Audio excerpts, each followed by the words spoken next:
بالکل ویسے ہی ہے جیسے کہ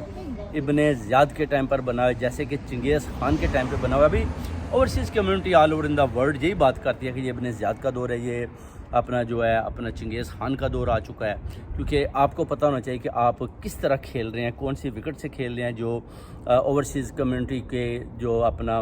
بات ان کو ہضم نہیں ہوتی۔ آپ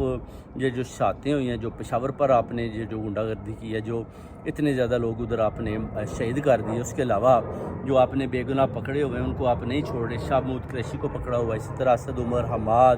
فواد اور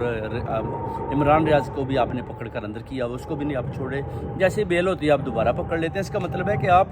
پہلے تو یہ آئین اور قانون کے مطابق بتائیں کہ ہائی کورٹ ایک آدمی کو بولتا ہے کہ اس کو ریلیز کر دے، جیسے ریلیز کرتے ہیں آپ جیل کے باہر سے پھر پکڑ کے لے جاتے ہیں۔ جیسے ہی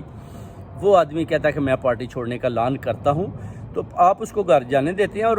ایک اور چیز ہے کہ کیسے وہ آتے ہی سیدھا